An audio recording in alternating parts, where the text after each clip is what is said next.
Speaker.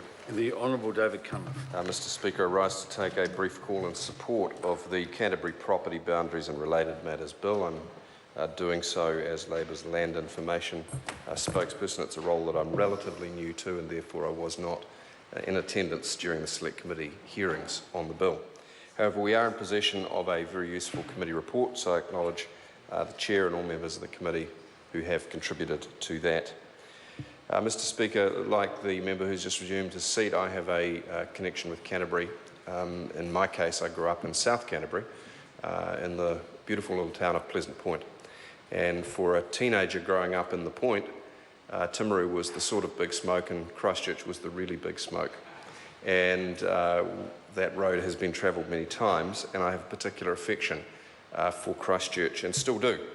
And like all New Zealanders, I was gutted to see the horrific earthquakes of 5 years or so ago, and like the people of Christchurch, I have been watching and waiting and doing what I can to support the rebuild of our second largest city and something which is a jewel in New Zealand's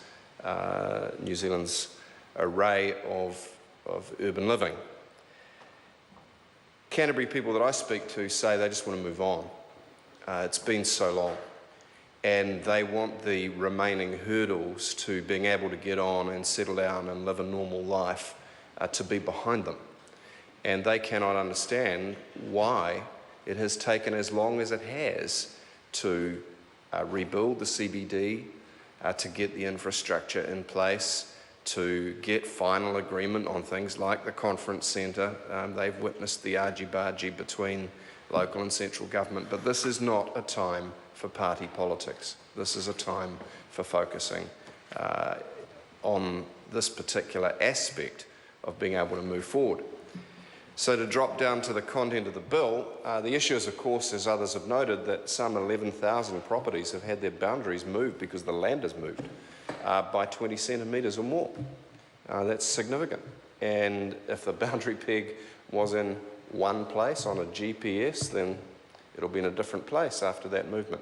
This bill, therefore, sorts out an argument about whether the true boundary is where it was on a GPS basis or on a peg or marker basis. And it basically says that the legal boundary of the property will move with the peg or the marker as a result of the earth movement in the earthquake.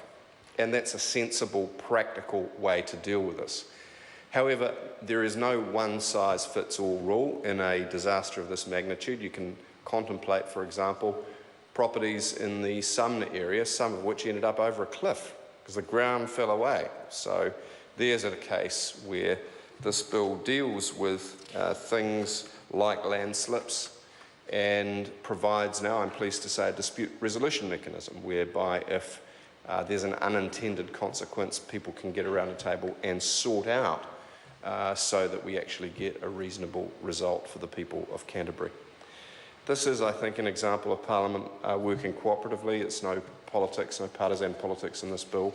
Members have worked assiduously around the Select Committee table, and they've addressed themselves to a number of technical issues which we'll deal with in more detail at the committee stage of this, but just to briefly note, the definition of the Canterbury earthquakes has been broadened to include significant aftershocks.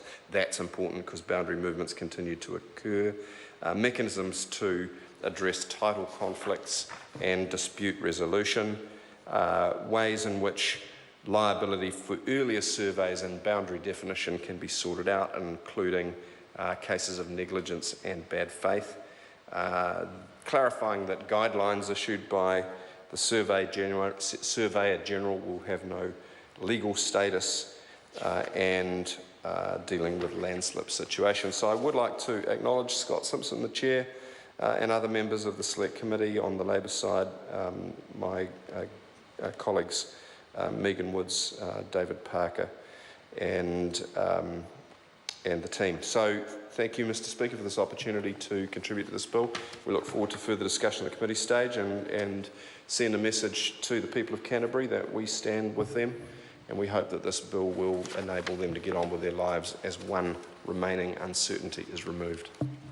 Maureen Pugh.